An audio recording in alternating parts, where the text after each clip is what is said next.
The legend of the Mistletoe Bride has been retold for centuries and has taken many forms. While the story's true origin is difficult to determine, many have come to believe its roots are in the disappearance of Lord Lovell's bride at the Bramshill House in Hampshire, England. Allegedly, Lord Lovell was preparing to wed a young woman related to Sir John Cope, the owner of Bramshill House. This was around Christmas time, so mistletoe hung throughout the mansion, inspiring the wedding party to play a game. The young bride-to-be would hide somewhere in the mansion, and the groomsmen would all seek her out, and whoever found her first would get to kiss her. So the bride went to hide, and the wedding party sought to find her. However, the minutes turned to hours and they still could not find her. Eventually, the game turned terribly serious, as no matter where they looked, she remained missing. Not until 50 years later did Lord Lovell, still seeking answers to his bride's disappearance, happen upon a secret closet in an upstairs room of the Bramshill house. Inside, he found a wooden chest sealed shut with a lock. Upon opening the chest, he found the nearly unrecognizable remains of his bride.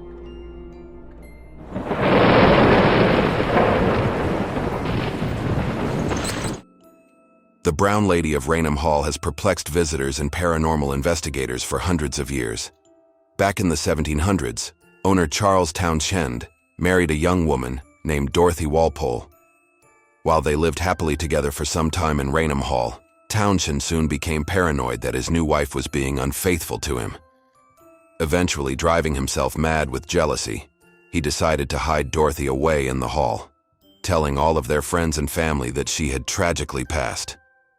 Dorothy was forced to stay inside the mansion, allowed only to wander through its halls. Not long after, she perished, never having left Raynham Hall after her husband imprisoned her. Ever since her passing, people have witnessed the image of a woman in a tattered brown dress wandering through the halls, and some of these reported encounters are truly horrifying. One visitor, unaware of the Brown Lady's legend, approached a woman in the hall only to have her look at him with a glowing face, but where her eyes should have been, there were only empty sockets.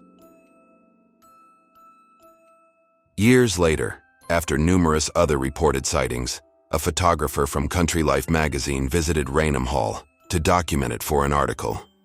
After snapping a photograph of the central stairwell, he saw within the image a hazy silhouette that many believe is none other than Dorothy Walpole, the Brown Lady.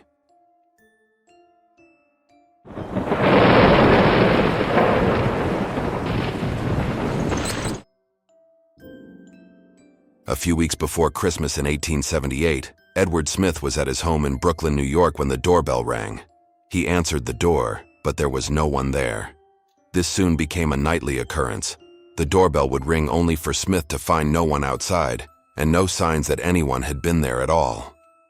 Growing frustrated, Smith sprinkled ash and flour along the path to the door, expecting to find footprints left behind, but the substances were undisturbed, and the noises continued.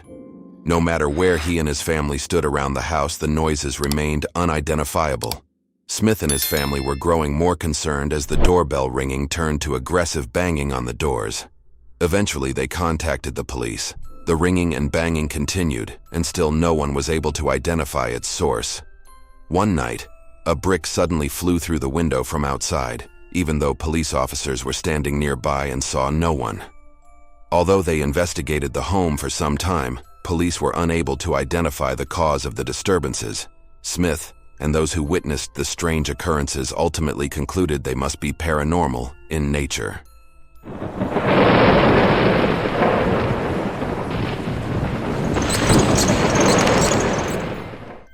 Roos Hall, a mysterious mansion in the English countryside, is rumored to be one of the most haunted places in England.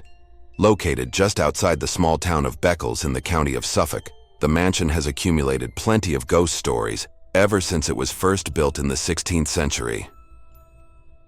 One of the most horrifying stories is that of the Headless Horseman. Many people may be familiar with this legend, but at Roos Hall, it takes on a life of its own.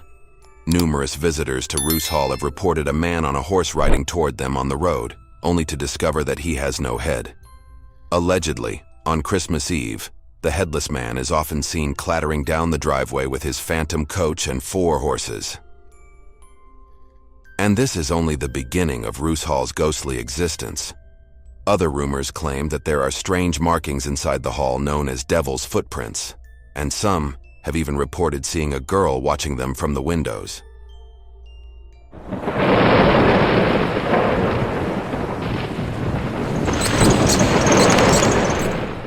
The Crescent Hotel is by far one of the most notoriously haunted hotels in the U.S. Located along the northern border of Arkansas near the Ozark National Forest, the hotel has been plagued by tragedy and ghost stories since it was first erected in the 1880s. While there are different legends and ghostly sightings associated with almost every square inch of the hotel's estate, one story continues to astonish visitors to this day. Allegedly, one year during Christmas time, visitors came to view the hotel's Christmas tree only to find that the Christmas tree and all its packages were mysteriously moved to the other side of the room. This could have been a prank staged by the hotel staff or a visitor. However, the occurrence was accompanied by sightings of various phantom spirits dressed in Victorian-era clothing, wandering aimlessly around the hotel's dining room. Some said the spirits appeared to be playful, and they moved the gifts and furniture across the room as a joke. This was seemingly confirmed when the hotel staff reportedly returned the next day, only to find that everything was back exactly where it was supposed to be.